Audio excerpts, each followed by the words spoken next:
Hi everybody, and we're about to do Mark's Gospel. Mark's Gospel, the very first Gospel.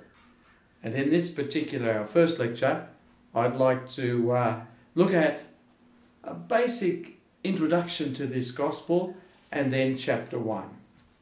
So, it is in fact the first Mark is the first coherent account of Jesus, who he was, what he means.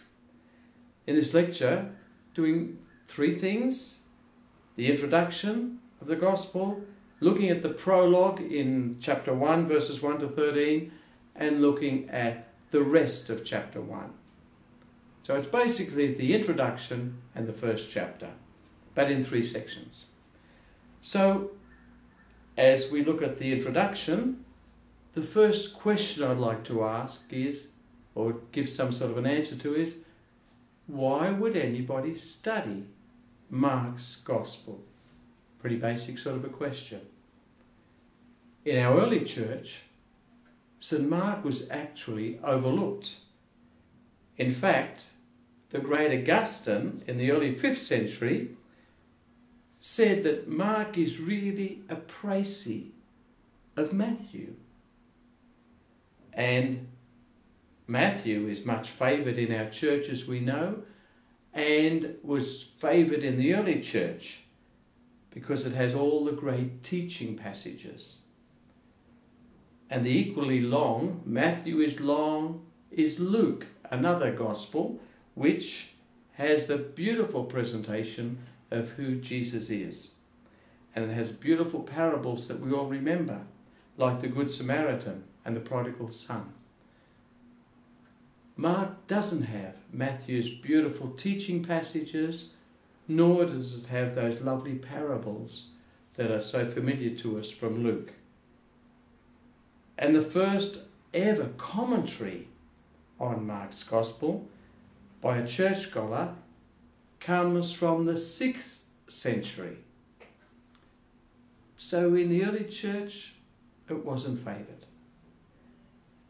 But if we skip many centuries and come to the 19th century, scholars come to see that Mark is in fact the basic gospel, the very first gospel, and it is the source of Matthew and of Luke. So it's only in that century that we come to see it's primary.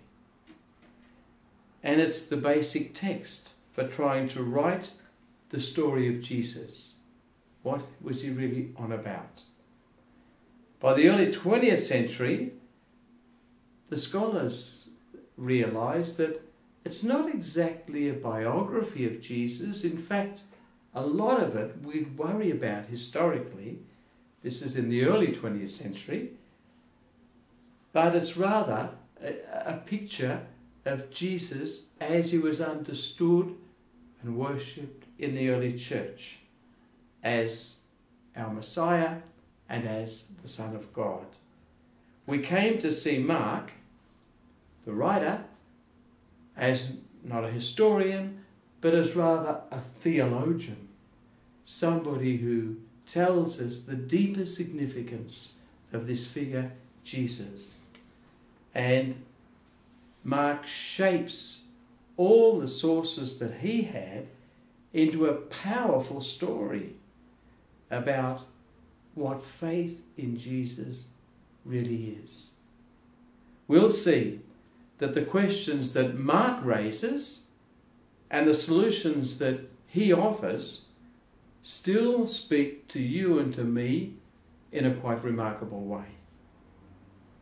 The Australian Jesuit, Father Byrne, in his beautiful commentary on the Gospel called A Costly Freedom, came out 2008, offers more reasons for studying Mark's Gospel.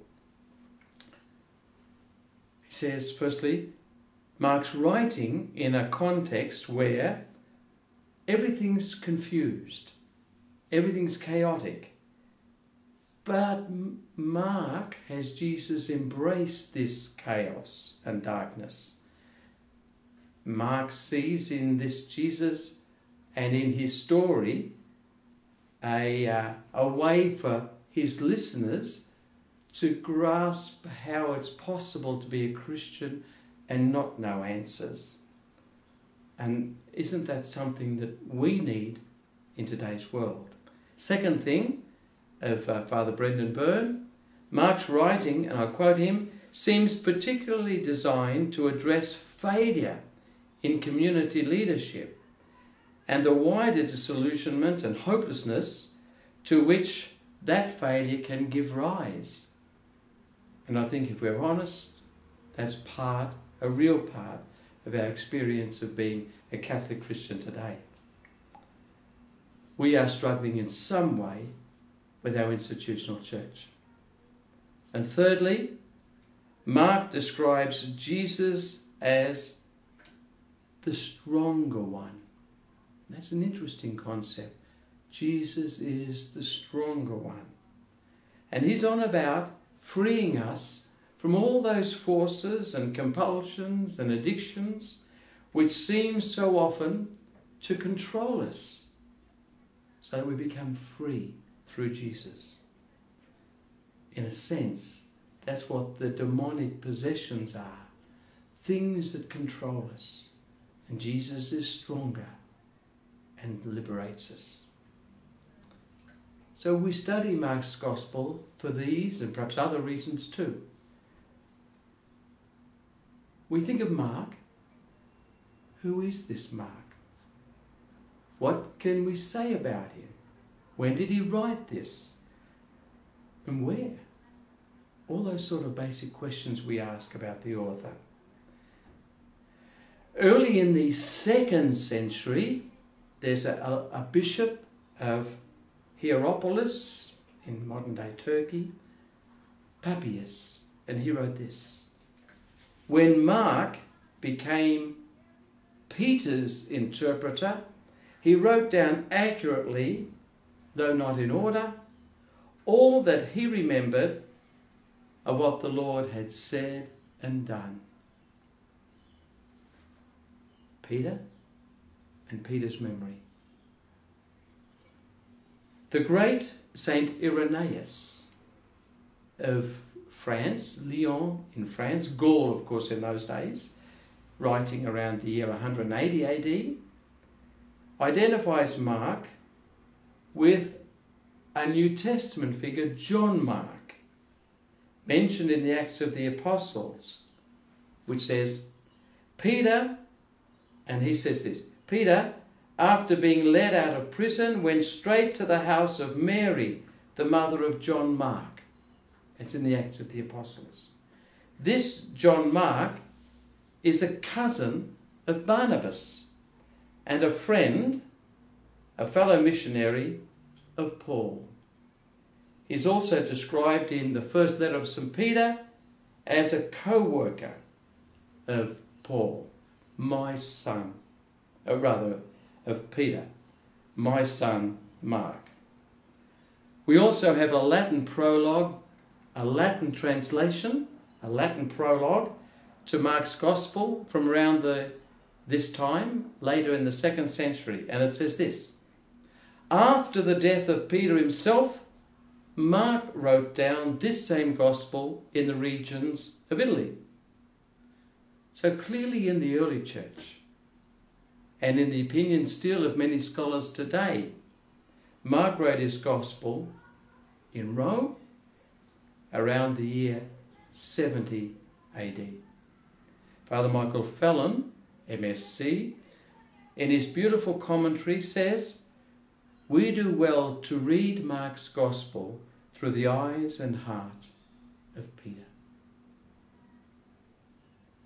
But we've got to acknowledge this, that over the last 50 years or so, another idea has emerged, especially through scholars who focused a lot on Palestine, Palestinian history in the 1st century, and especially those that have looked at the deteriorating social conditions in Palestine 20 to 30 years after Jesus, which eventually led to the horrific war with Rome. One of these figures is Meyers. Now, Meyers wrote a book in 1988, which has really had a big influence. It's a marvellous book. It's called Binding the Strong Man, a political reading of Mark's story of Jesus. The foreword, incidentally, is by the great Daniel Berrigan, a Catholic activist in the 70s and 80s and 90s. Meyers argues that the Gospel of Mark is actually written in Galilee, and it's during the dramatic situation of the war with Rome, prior to the siege of Jerusalem by Emperor Titus in 70. The war breaks out in around 66, and there's the first whole stage of the war. Then there's a bit of change, and it's during this change time before the Romans actually come and lay siege to Jerusalem. Meyers, in fact, sees Mark as the manifesto of a rather radicalized community of disciples of Jesus. And so it becomes, in the 20th century, the latter 20th century, the gospel for liberation movements. Father Frank Maloney, in his recent commentary, Mark, Storyteller, Interpreter and Evangelist from 2004, he'd also think Mark is probably written in northern Palestine, Galilee area somewhere, or even in Syria, shortly after the fall of Jerusalem in 70 AD. So Mark, especially with its apocryphal end times sort of stuff in chapter 13, is referring to the temple's destruction in Jerusalem under Emperor Titus, or it could refer to the persecutions of Christians in Nero's Rome, possibly. But certainly it's a very challenging time and a time of persecution. So either we do go to Italy, as the early church said, and many scholars say, or perhaps around Galilee, Syria. Either could be the setting for our gospel. The third question, how does Mark structure the gospel? All our commentators say there are two main sections of the gospel. And the first section goes from the beginning to the middle of chapter 8. The second section goes from 8, verse 22, to the end, pretty well. The first part is Jesus' activity in Galilee and beyond, where Jesus, we see, is Messiah. The second part is Jesus' journey to Jerusalem, where he undergoes his passion and death and is revealed to us as Son of God. There is a prologue, the first 13 verses of chapter 1, and an epilogue, chapter 16, verses 1 to 8. And there's an appendix, chapter 16, verses 9 to 20. Father Byrne makes an interesting observation about Mark's macro structure, as he calls it. He says, after the prologue, there are three key pillars holding up the structure, where Jesus is revealed as Son of God. Now, Jesus is, we know he's Son of God from the prologue, but these three pillars are when he's baptized, at the transfiguration, and when the centurion, when Jesus is on the cross, saying, truly this man was the Son of God. And just a final word now about the text of Mark. Our earliest manuscript of the Gospel is a papyrus one from Egypt in the 3rd century. But like often a lot of these papyruses, it's missing the first and last pages. Now, we may or may not realise that in the 4th century we have 2 great books or codexes, Codex Vaticanus and Codex Sinaiticus, and they have the whole of the New Testament. So we're lucky. We've got the whole of the New Testament from 2 places in the 4th century, way back like that. The Codex Vaticanus actually was composed in Alexandria in Egypt, and it made its way via Constantinople, given as a gift to the Pope at the Council of Florence, and has stayed in the Vatican ever since.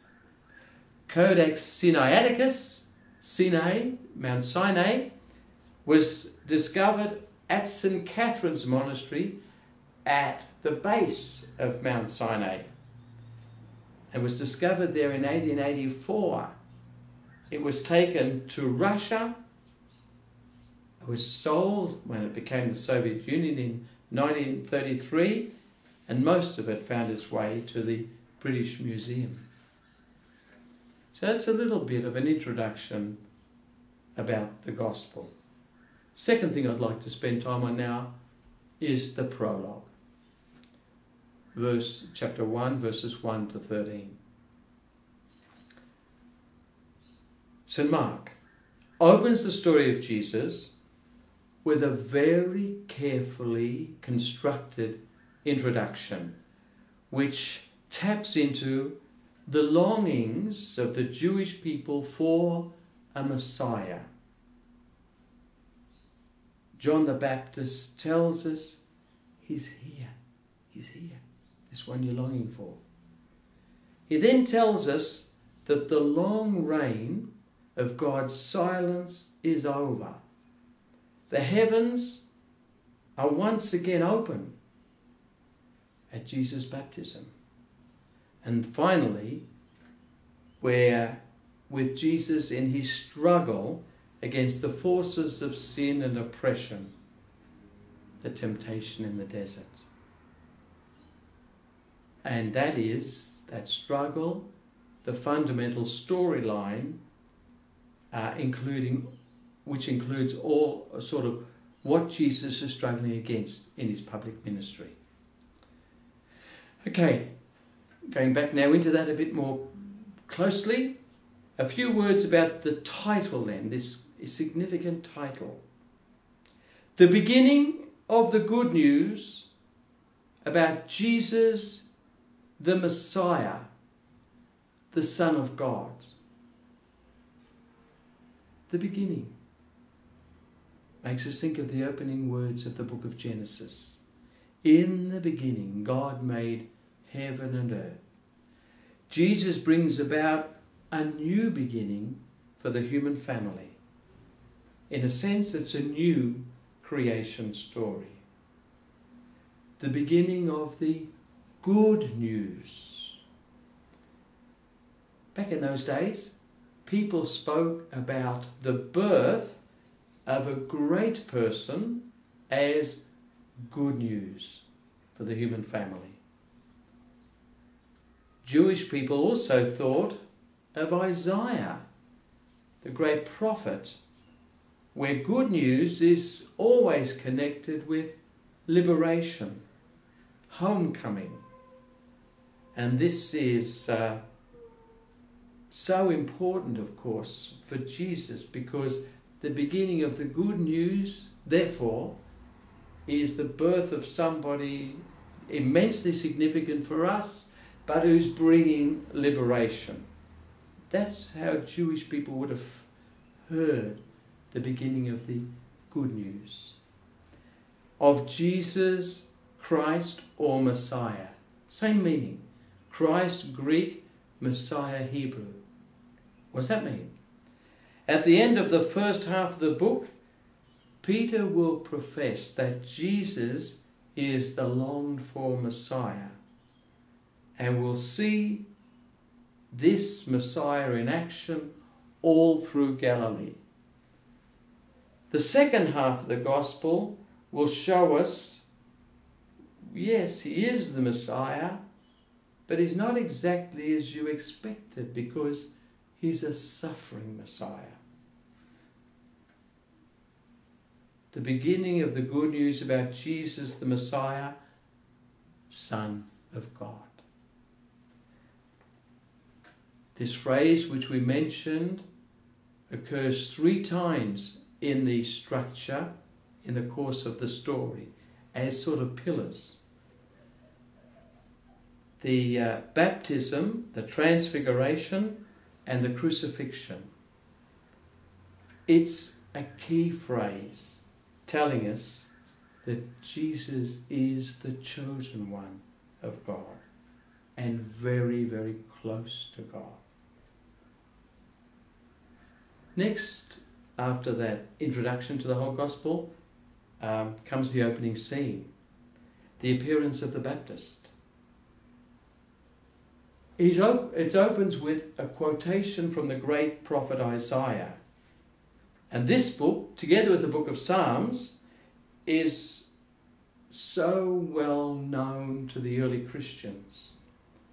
But the first part of this quotation actually comes from the book of Malachi. See, I am sending my messenger ahead of you who will prepare your way. And we know from the strange garb that the Baptist is wearing that the messenger is to be identified with this Elijah, also spoken of in Malachi as sent before the great and terrible day of the Lord. Something, therefore, quite dramatic is about to take place. Elijah's coming back, the day of the Lord is at hand. And so John proclaims, someone stronger than me is coming. Stronger, because he's able to overcome the forces that entrap us. That's the Baptist scene. And the next scene is the baptism of Jesus. We hear that just as he was coming up out of the water, he saw the heavens being torn apart. What are we meant to think about that? Well, in the Jewish thinking, when they came back after the exile, it was a tough time to re-establish themselves in the Holy Land. And many of their hopes that they'd experienced in the liberation from Babylon were dashed. They fell again under foreign domination, and they were really struggling with their faith. Where were the prophets that they needed? God seemed so silent. And so they cried out to God in the words that we cry out to God to come in Advent. Oh, that you would tear open the heavens and come down. It's happening. The Spirit, like a dove, descends on Jesus as the heavens are torn apart. This Spirit hovering over the face of the deep at the dawn of creation now is, as Jesus is emerging from the waters, is hovering over Jesus. And he's saying, you are my beloved Son. God is saying, Jesus has a profound, intimate knowledge of God at this moment. And this pushes him into his mission. And now the final scene in the prologue, the testing of Jesus, the temptation of Jesus in the desert. The desert, the traditional place where wild animals and evil spirits roam around quite freely, And just as God's people were tempted in the desert, so Jesus, fulfilling, in a sense, in his own person, the experience of the Jewish people, not 40 years, but 40 days in the desert. And just as they had the pillar of fire to protect them by night, and the cloud to protect them from the heat during the day, so the angels come and protect Jesus. But he's got to struggle with the wild beasts too. His temptation. In his public life, Jesus will meet forces of opposition, but he will be sustained by his relationship with the Father. And now, good friends, our third and final section, which is Mark 1, verses 21 to 45. Some commentators talk about it as, this is typical of Jesus at Capernaum, a typical sort of day. Mark begins Jesus' public life with a brief summary. It's got a lot of these little summary verses. How Jesus, as a quote, proclaimed the good news of God, saying, the time's come, the kingdom of God is at hand. All this takes place, of course, in Galilee, way up in the north. Somewhere that's rather provincial, and yet it's surrounded by Greek-speaking cities. The first act that Jesus seems to do is to call disciples around him, from the ordinary folk, the fishermen. But it is a very strong and radical calling, very different from just going off to sit at the feet of some rabbi. We get the feel that life as we've known it is over. And the first event for the new band is to go to synagogue. And it's in Capernaum, where Jesus is invited to preach. Now, this is a very instructive scene. He's got everybody's attention. And they can't believe what they're hearing. As Luke puts it, in another context, aren't our hearts burning within us, as is explaining in the scriptures to us? The Meyers story. That's exactly what these people would have felt.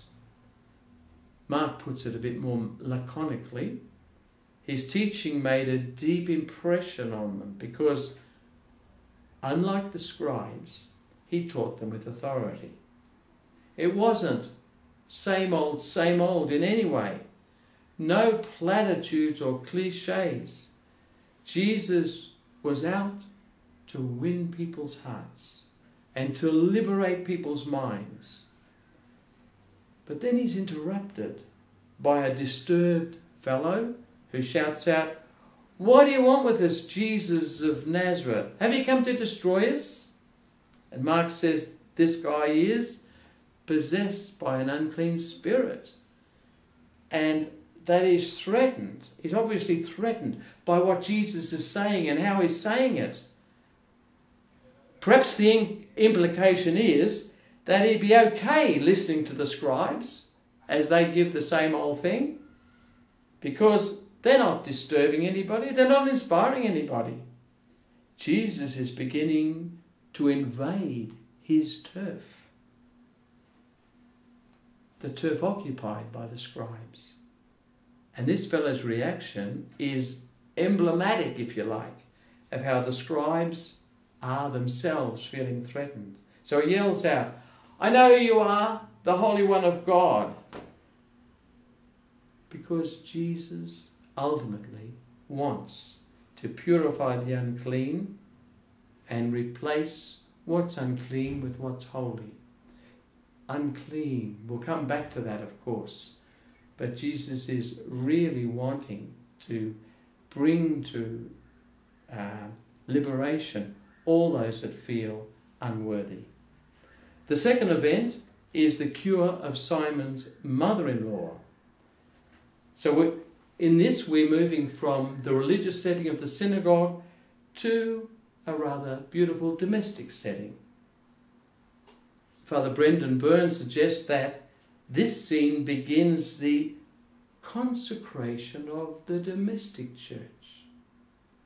So it'd be well worth noticing every time something happens in someone's home. This is so much, he says, a feature of this gospel. Meyers notes that Mark seems to contrast the home as a safe site with the synagogue and temple as places of conflict. Peter's mother-in-law is the first woman to appear in the story.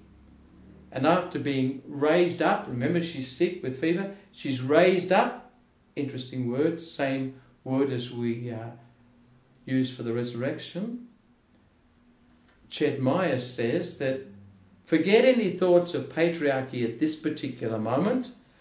The word for serve, and she went and served them. It occurs twice more in the Gospel, where Jesus says, the Son of Man has come not to be served, but to serve.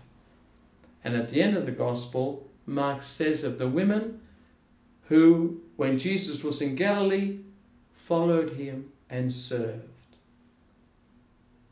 So the word serve, we're not just thinking of offering a cup of tea and some bickies, we're thinking of that sense of being a servant of the gospel in some way. Now just a little bit now on the cure of the leper, the next scene and the final scene of chapter 1. Leprosy was feared, obviously, back in those days, because incurable. And the book of Leviticus speaks of it as a condemnation to a horrible life. The person who has the leprous disease shall wear torn clothes, and let the hair of their head be dishevelled. A lot of people do that today, but it's got nothing to do with leprosy. They shall cover their upper lip and cry out, unclean, unclean. They shall live alone.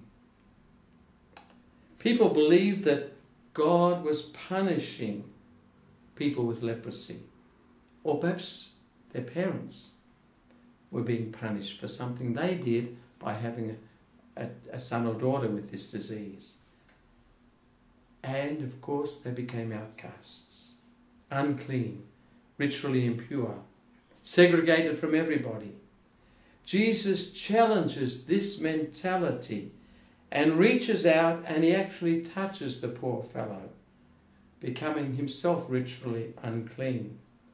In a real way, his action is challenging this whole situation of ritual purity and impurity.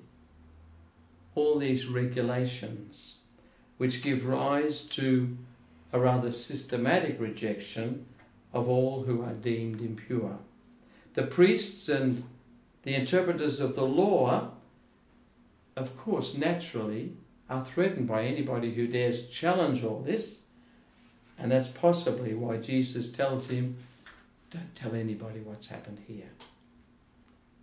Okay, so we try to bring this to some sort of a conclusion. We began our study of the first ever gospel, Mark's, written to help a community undergoing a time of persecution and chaos, needing to see Jesus in this situation. So we're thinking of the late 60s, 70-ish, either in Rome or in Galilee. Rome, Nero's persecution; Galilee, the Roman incursion into the Holy Land. Mark's prologue, it's brief, 13 short verses. Yet we get to know who Jesus is as Messiah and Son of God. We're led in on this right from the very start. We're privileged to know it. And we'll gradually see how the disciples come and others to understand this. John the Baptist is introduced as someone preparing for a great event where God is going to visit his people. And we see this happen at the moment of the Lord's baptism. And we sense a little of the battle ahead through the temptation scene. And then we move to Capernaum. Capernaum in Galilee, Capernaum near the Lake of Galilee. He teaches with great authority. He drives out unclean spirits. Crowds flock around him, and he cures all those who are sick and possessed, including, of all people, a leper. Galilee is obviously the place to be, and we'll continue, of course, with this next time. Thank you.